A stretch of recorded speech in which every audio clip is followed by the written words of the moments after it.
और इस कड़ी में एक यादगार दिन पर बड़े ही आदर एहतराम के साथ अब हम आमंत्रित करते हैं माननीय प्रधानमंत्री। Well, that was Omar Abdullah, the Chief Minister of Jammu and Kashmir, and now Narendra Modi steps up to the podium. He will be making his speech right now. Let's listen. मंच पर विराजमान जम्मू कश्मीर के governor श्रीमान N Vora जी, यहाँ के मुख्यमंत्री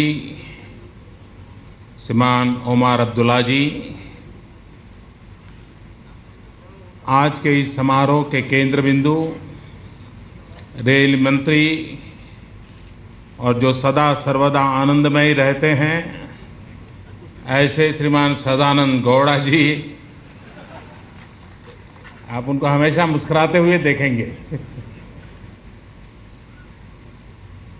इसी धरती के संतान मंत्रिपरिषद में के मेरे साथी डॉक्टर जितेंद्र सिंह जी, राज्य रेल मंत्री श्रीमान मनोज सिन्हा जी, रेलवे बोर्ड के चेयरमैन श्री,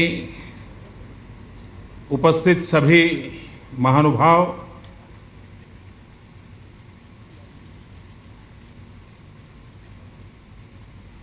एक तरफ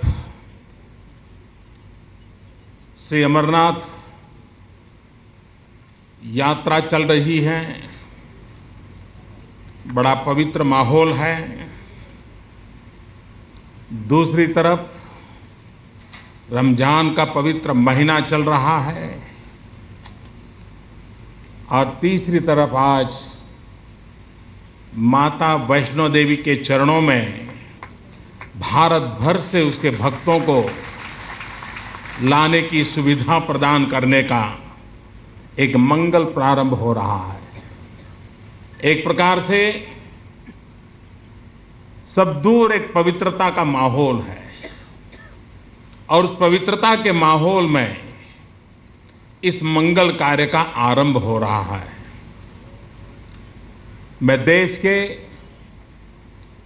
माता वैष्णो देवी के चरणों में आने वाले करोड़ों करोड़ों भक्तों को शुभकामनाएं देता हूं और आज ये सुविधा ये सिर्फ जम्मू कश्मीर के लिए सुविधा नहीं है और नहीं ये सिर्फ जम्मू कश्मीर को भेंट है, यह भेंट पूरे हिंदुस्तान को है, 125 करोड़ देशवासियों को है जो जम्मू कश्मीर आने के लिए लालायित रहते हैं, जो माता वैष्णो देवी के चरणों में आने के लिए आतुर रहते हैं। ऐसे कोटि कोटि जनों के लिए ये सुविधा है और उनके चरणों में ये समर्पित करते हुए मैं गर्व महसूस कर रहा हूं और उनको मंगल कामनाएं देता हूं।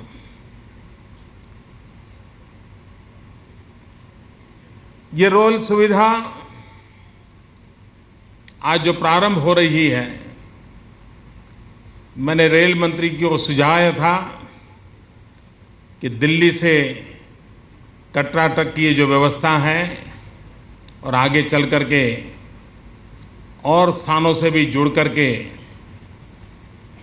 देश के भिन्न भिन्न कोने से यात्रियों को कटरा तक लाने का जो प्रबंध हो रहा है, इस ट्रेन को श्री शक्ति एक्सप्रेस के रूप में जाना जाए ताकि माता वैष्णो देवी के चरणों में हम जा रहे हैं, इसकी अनुभूति यात्रियों को लगातार होती रहे।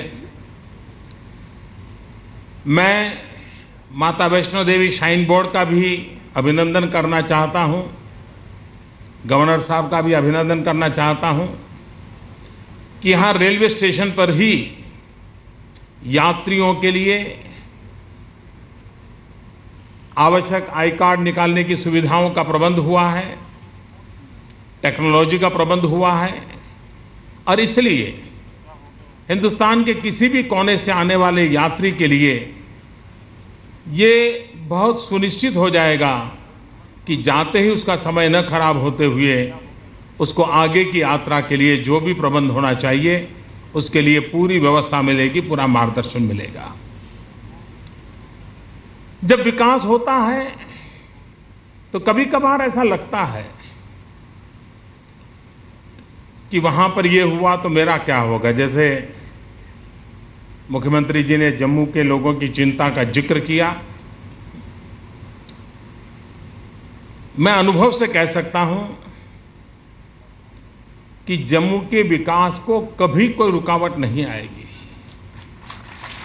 जब सुविधाएं बढ़ती है तो लोग भी अपने समय का सदुपयोग और जगह पे जाने के लिए करते हैं, और इसलिए जो सीधा कटरा आएगा वो जम्मू गए बिना जाएगा नहीं, ऐसा मैं मानता नहीं।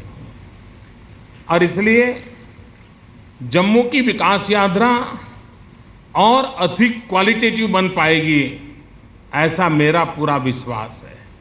और साथ साथ जम्मू कश्मीर की विकास यात्रा में कटरा का जुड़ना, कटरा का सेंटर स्टेज में आना, आने वाले 10 साल की आप कल्पना कीजिए, कटरा इतनी तेजी से विकास करेगा, इतनी तेजी से विकास करेगा, जो पूरे जम्मू कश्मीर के विकास के अंदर एक नया योगदान करने वाला एक आर्थिक प्रवृत्ति का केंद्र बन जाएगा। जब व्यवस्थाएं विकसित होती हैं और विकास के केंद्र बिंदु में हमेशा इंफ्रास्ट्रक्चर का सबसे बड़ा महत्व होता है। जैसे ही इंफ्रास्ट्रक्चर बना, आप मान के चलिए कि उसके अगल बगल में व्यवस्थाएं विकसित होना शुरू हो जाता है। मुझे अभी बताया जा रहा था कि ट्रेन तो अभी आज शुरू हो रही है, लेकिन स्टेशन के अगल बगल व्यापारियों ने अपनी अपनी जगह बना ली है और काम शुरू कर दिया है, क्योंकि उनको समझ है कि भाई विकास के अंदर कैसे फायदा उठाना और विकास पर कैसे भागीदार बनना। और इसलिए ये सिर्फ एक रेलवे है, एक यात्रा करने की सुविधा है, ऐसा नहीं है। ये एक प्रकार से विकास की जननी बन जाती है। और मेरे हिसाब से जम्मू कश्मीर को रेल से जोड़ने का अटल बिहारी वाजपेयी जी ने जो शुभारंभ किया है, उसको हमें और आगे बढ़ाना है। और आने वाले दिनों में बनिहाल तक जाने की जो व्यवस्था है, उसको भी आगे बढ़ाने के लिए सरकार प्रतिबद्ध है। इतना ही नहीं, हिंदुस्तान में पहली बार राज्य और केंद्र मिलकर के एक नवीन व्यवस्था को आज प्रारंभ कर रहे हैं। एक प्रकार से हाइब्रिड व्यवस्था है। रेल और बस की कनेक्टिविटी को कॉम्बिनेशन बनाया गया है। अब जो लोग श्रीनगर जाना चाहते होंगे, उनको रेलवे से ही रेलवे की भी टिकट मिलेगी, और कटरा से बनिहाल तक, जो कि जहां रेल मार्ग नहीं है, वहां बस की भी टिकट मिलेगी। कटरा उतरेगा, बस उपलब्ध होगी, बनिहाल पहुंचेगा, रेल उपलब्ध होगी, और तुरंत वो आगे श्रीनगर पहुंचेगा। एक ही टिकट में रेल और बस दोनों का ट्रैवलिंग हो, और पैसेंजर को कठिनाई न हो, यात्री को कठिनाई न हो, ऐसी सुविधा का आरंभ राज्य और केंद्र की रेल मिलकर के ये दे रहे हैं। और भविष्य में भी रेलवे का विकास करने के लिए केंद्र और राज्य की पार्टनरशिप का मॉडल जितना ज्यादा विकसित होगा, उतना फायदा होने वाला है। मैं मुख्यमंत्री जी की इस बात से सहमत हूं कि हमारे रेलवे स्टेशन ऐसे पुराने क्या होने की जरूरत है। क्यों न हिंदुस्तान के ऐसे महत्वपूर्ण स्थानों के रेलवे स्टेशन एयरपोर्ट से भी बढ़िया क्यों ना हो। और मैं आपको विश्वास दिलाता हूं, सिर्फ जम्मू वासियों को नहीं, मैं देशवासियों को विश्वास दिलाता हूं कि हम रेलवे के विकास में प्राथमिकता मेट्रो सिटीज, जम्मू जैसे महत्वपूर्ण स्टेशन, उसको, उस रेलवे स्टेशनों को अति आधुनिक बनाना, एयरपोर्ट से भी रेलवे स्टेशन ज्यादा अधिक सुविधाजनक हो, ये बनाने का हमारा सपना है। और ये बन सकता है, ये कोई कठिन काम नहीं है। और ये इकोनॉमिकली वायबल प्रोजेक्ट भी बन सकता है।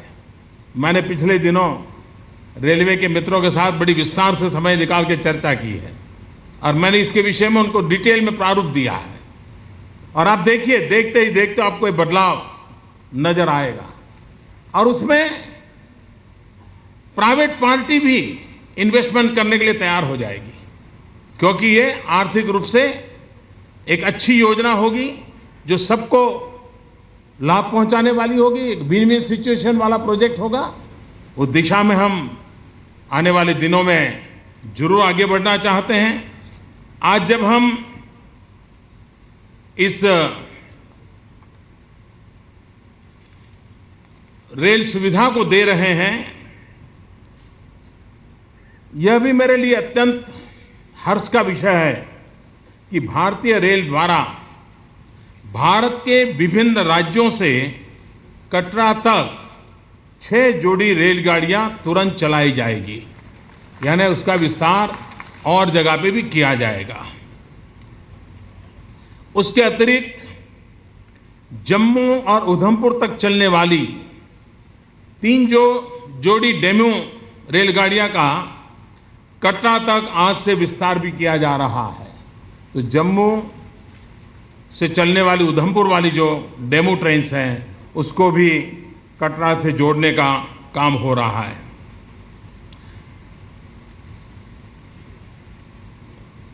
आने वाले दिनों में जम्मू कश्मीर में विकास एक नई ताकत कैसे बने। देखिए, आज का दिन एक प्रकार से महत्वपूर्ण है। महत्वपूर्ण इसलिए है कि आज का दिवस जम्मू कश्मीर को नई गति भी देने जा रहा है और आज का दिवस जम्मू कश्मीर को नई ऊर्जा भी देने जा रहा है। आज मुझे 2 कार्यक्रम करने का अवसर मिला है। एक, इस रेल कनेक्टिविटी जो जम्मू कश्मीर को गति देगा, और उरी में जाकर के पावर प्रोजेक्ट का उद्घाटन जो जम्मू कश्मीर को नई ऊर्जा देगा, विकास की ऊर्जा देगा। और जम्मू कश्मीर को विकास की ऊर्जा चाहिए, जम्मू कश्मीर को विकास की गति चाहिए। और एक प्रकार से आज के ये दोनों कार्यक्रम उस निमित्त बड़े महत्वपूर्ण हैं। मैं मानता हूं कि हमारे देश के जो हिमालयन स्टेट्स हैं, उन हिमालयन स्टेट्स के विकास के लिए एक अलग से रूपरेखा की आवश्यकता है। सारे हिमालयन रेंजिंग के स्टेट्स की कई एक समान कठिनाइयां हैं, कई प्रकार की एक समान अवसर भी हैं। अगर उनका एक कॉमन मॉडल विकसित किया जाएगा तो समस्याओं का समाधान भी बहुत जल्दी होगा। केंद्र के पास भी स्पष्ट विजन होगा, राज्यों की अपेक्षाओं को समझने में केंद्र सानुकूल बनेगा और हिमालयन स्टेट्स जो हैं उसके विकास में इस नई परिधि में हम जाना चाहते हैं और जिसका लाभ जम्मू कश्मीर को भी मिलेगा और उधर नॉर्थ ईस्ट तक हिमालयन रेंज के विकास की यात्रा का लाभ उन सभी राज्यों को मिलेगा। और उस दिशा में भी हम आगे बढ़ने के लिए प्रतिबद्ध हैं। मैं आज जब जम्मू कश्मीर की धरती पर आया हूं, माता वैष्णो देवी के चरणों में आया हूं, और जब मैं चुनाव अभियान प्रारंभ किया था तब भी माता वैष्णो देवी के आशीर्वाद लेकर के किया था, और आज विकास यात्रा का आरंभ कर रहा हूं, वो भी माता वैष्णो देवी के आशीर्वाद के साथ कर रहा हूं। और इसलिए मुझे विश्वास है कि भारत की विकास यात्रा को और अधिक शक्ति मिलेगी, और अधिक ताकत मिलेगी, और अधिक सामर्थ्य और विस्तार के साथ हम इस विकास यात्रा को आगे बढ़ाएंगे। टूरिज्म में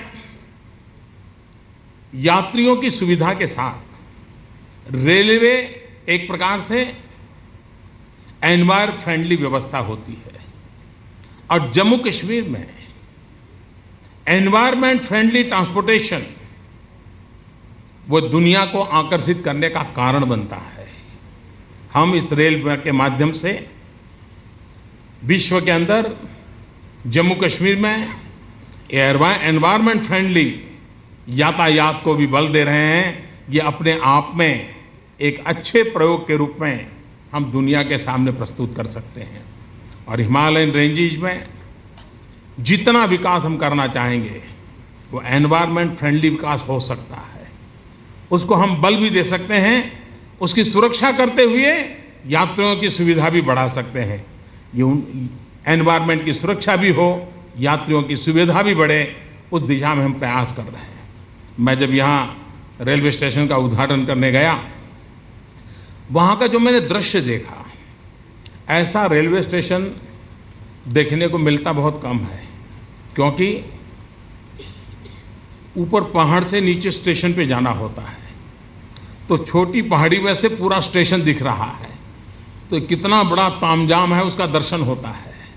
मैंने तुरंत कहा कि हिंदुस्तान का ये ऐसा रेलवे स्टेशन बन सकता है कि जिसको पूरा हम सोलार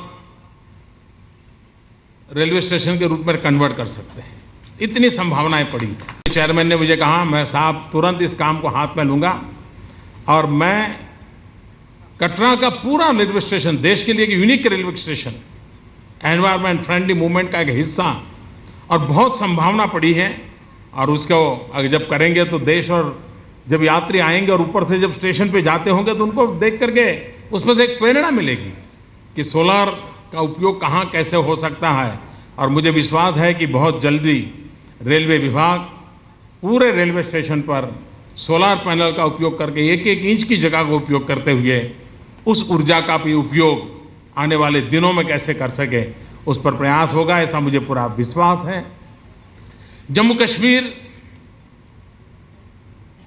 अनेक समस्याओं से गुजरा है, अनेक कठिनाइयों से गुजरा है, और ये भारत के हर नागरिक की इच्छा है, भारत के हर नागरिक का दायित्व है कि हमारा जम्मू कश्मीर सुखी हो, समृद्ध हो, हर एक की इच्छा है।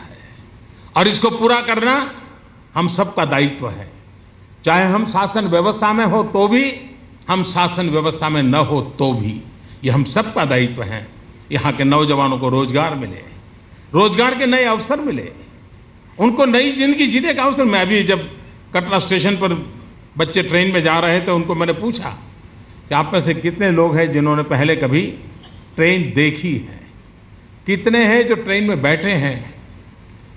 21वीं सदी के इस पहला दशक चला गया, उन बच्चों में 80% बच्चों ने हाथ ऊपर किया कि हमने पहली बार ट्रेन में बैठे हैं आज। उन बच्चों के लिए आनंद का विषय है, लेकिन हमारे लिए सोचने का विषय है कि हमारी विकास यात्रा को हमने कैसे चलाया कि कटरा इतने निकट के भी बच्चों को जीवन में पहली बार रेल देखने का 21वीं सदी आने के बाद अवसर मिल रहा है। हमारा दायित्व बनता है कि हमारे देश के दूर सुदूर कोने में बैठे हुए लोगों को भी विकास का लाभ मिलना चाहिए। विकास से प्राप्त सुविधाएं सामान्य मानवी तक पहुंचनी चाहिए, आखिरी छोर पर बैठे हुए मानवी तक पहुंचनी चाहिए, और हम लोगों का प्रयास यही है। और मुझे विश्वास है कि देश की जनता ने जो आशीर्वाद दिए हैं, उस आशीर्वाद के बलबूते पर अंतिम छोर पर बैठे हुए गरीब से गरीब व्यक्ति के कल्याण में ये विकास की यात्रा आगे बढ़ेगी, विकास के नए मानक स्थापित होंगे, और सामान्य व्यक्ति के जीवन को, उसकी क्वालिटी ऑफ लाइफ में चेंज आए, उसकी आशा अपेक्षा के अनुकूल जीवन व्यवस्था विकसित हो, उस दिशा में हम प्रयास करेंगे। मैं जम्मू कश्मीर के नागरिकों से यही संदेश देना चाहता हूं, अटल बिहारी वाजपेयी जी ने जिस यात्रा को प्रारंभ किया है, उस यात्रा को हम आगे बढ़ाना चाहते हैं। और हमारा मकसद राजनीतिक जय पराजय वाला नहीं होता है, हमारा मकसद होता है जम्मू कश्मीर के हर नागरिक का दिल जीतना। और मैं जम्मू कश्मीर के नागरिकों का दिल जीतना, यही मेरी प्राथमिकता है। और वो प्राथमिकता उसी को विकास के माध्यम से करना है, यहाँ के लोगों के कल्याण के माध्यम से करना है, यहाँ के लोगों की भलाई के माध्यम से करना है। और मुझे विश्वास है इस सपनों को हम बहुत ही जल्द बहुत तेज गति से पूरा करते जाएंगे। इसी एक सद्भावना के साथ फिर एक बार ये श्री शक्ति एक्सप्रेस राष्ट्र को समर्पित कर रहा हूं। माता वैष्णो देवी के चरणों में आने वाले कोटि कोटि भक्तों को समर्पित करता हूं और जम्मू कश्मीर के टूरिज्म के विकास के लिए ये यात्रा अहम भूमिका अदा करेगी। जम्मू कश्मीर के टूरिज्म को बहुत बल मिलेगा, जम्मू कश्मीर के विकास को बहुत बल मिलेगा। इस शुभकामनाओं के साथ बहुत बहुत धन्यवाद।